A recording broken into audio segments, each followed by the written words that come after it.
নমস্কার বন্ধুরা, আজকে আমি তৈরি করে দেখাবো খুবই কম তেল মশলায় সম্পূর্ণ নিরামিষ কুমড়ো শাকের রেসিপি। তো তার জন্য এখানে আমি বেশ কিছুটা কুমড়ো শাকের ডগা নিয়ে নিয়েছি।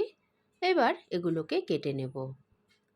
তো দেখুন, আমি কুমড়ো শাকটাকে সুন্দরভাবে কেটে ধুয়ে পরিষ্কার করে নিয়েছি। তো কুমড়ো শাকের ডাঁটিগুলোকে এইভাবে আমি ছোট ছোট টুকরো করে কেটে নিয়েছি। আর এইখানে পাতাগুলোকেও আমি হাত দিয়ে ছিঁড়ে ছিঁড়ে নিয়েছি। আর এখানে আমি একটা বড় সাইজের আলু এইভাবে টুকরো টুকরো করে কেটে নিয়েছি। আর নিয়ে নিয়েছি 3টে কাঁচা লঙ্কা। কাঁচা লঙ্কাটাকে আমি চিড়ে নিয়েছি। আর এখানে আছে চালের গুঁড়ো,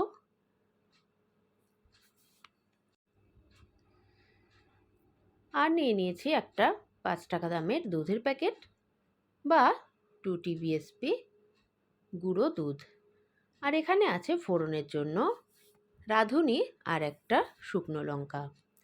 ব্যাস, এর থেকে বেশি মশলা কিন্তু আমাদের এই রান্নাটার ক্ষেত্রে প্রয়োজন হবে না। তো এখানে গ্যাসে একটা কড়াই বসিয়ে দিয়েছি। এখন কড়াইয়ের মধ্যে দিয়ে দিচ্ছি জল।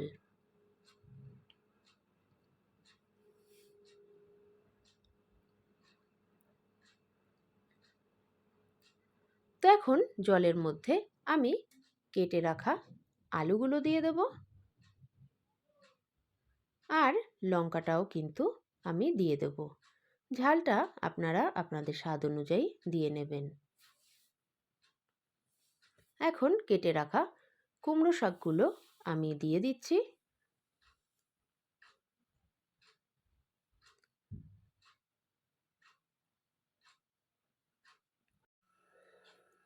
এখন এর মধ্যে আমি দিয়ে দেব নুন, আর দিয়ে দেব হলুদ গুঁড়ো। ব্যাস, আর কিন্তু আমাদের কোনো মশলাই লাগবে না। তো এখন একটা খুন্তির সাহায্যে আমি একটু নেড়ে চেড়ে নেব।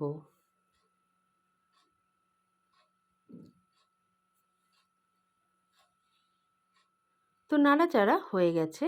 এখন ঢাকনা দিয়ে ঢেকে আমি 2 মিনিট রান্না করে নেব। তো 2 মিনিট পরে আমি ঢাকনাটাকে খুলে একটু শাকটাকে নেড়ে চেড়ে নেব। তো প্রিয় দর্শক, আপনি যদি আমার চ্যানেলের নতুন বন্ধু হয়ে থাকেন তাহলে আমি বলবো চ্যানেলটিকে সাবস্ক্রাইব করে পাশে থাকবেন। আর পাশে থাকা বেল আইকনটি প্রেস করে রাখবেন, যাতে আমি কোনো ভিডিও আপলোড দিলেই সর্বপ্রথম সেটা আপনার কাছে পৌঁছে যায়। তো আবারও আমি 10 মিনিটের জন্য ঢাকা দিয়ে রান্না করে নেব। এদিকে আমি যে 2 TBSP চালের গুঁড়োটা নিয়েছিলাম সেটা এখানে নিয়ে নিলাম। এখন এর মধ্যে আমি দিয়ে দেব নর্মাল জল 1/4 কাপ। এখন একটা চামচের সাহায্যে আমি ভালোভাবে মিশিয়ে নেব।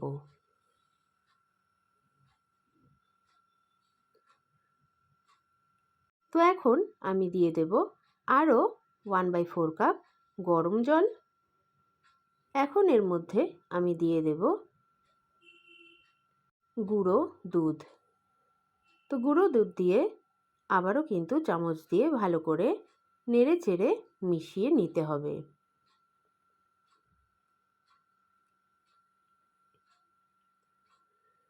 তো দেখুন, আমার মেশানো হয়ে গেছে। এখন আমি এটাকে সাইডে রেখে দেব। এদিকে ফিরে আসলাম 10 মিনিট পরে। 10 মিনিট পরে ঢাকনাটা আমি খুলে নিলাম। এখন একটা খুন্তি দিয়ে শাকটাকে একটু নেড়ে চেড়ে নেব, আর দেখে নেব আলুগুলো সেদ্ধ হয়েছে কি না। তো দেখুন, আলুগুলো কিন্তু সেদ্ধ হয়ে গেছে। এখন এটাকে আমি আর একটা পাত্রে নামিয়ে নেব। তো নামিয়ে আমি কড়াইটা ধুয়ে পরিষ্কার করে আবার নিয়ে নিয়েছি। এখন দিয়ে দিচ্ছি 2 TBSP সর্ষের তেল। তেলটাকে গরম করে নিয়ে এর মধ্যে আমি দিয়ে দেব ফোড়নের জন্য একটা শুকনো লঙ্কা। লঙ্কাটাকে একটু ভেজে নেব।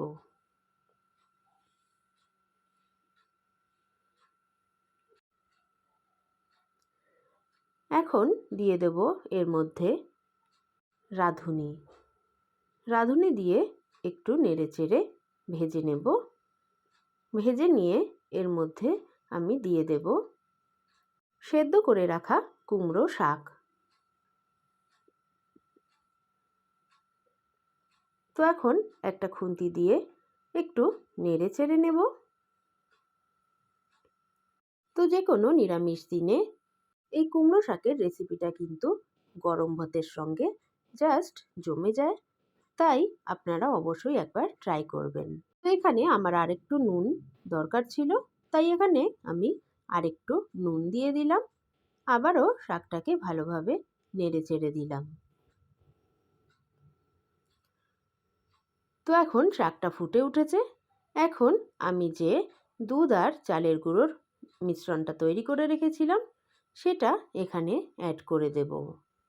তো বন্ধুরা, এরকম নিত্য নতুন রেসিপি পেতে অবশ্যই শর্মিলা রান্নাঘর অ্যান্ড ব্লগস চ্যানেলটিকে সাবস্ক্রাইব করে পাশে থাকবেন। তো এখন আমি কিন্তু আরও 2 মিনিট শাকটাকে ঢাকা না দিয়েই রান্না করে নেব।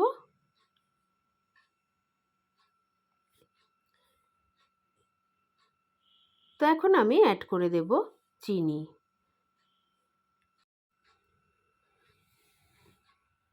তো চিনিটা দিয়ে নেড়ে চেড়ে নিলেই কিন্তু তৈরি হয়ে যাবে সম্পূর্ণ নিরামিষ কুমড়ো শাকের রেসিপি।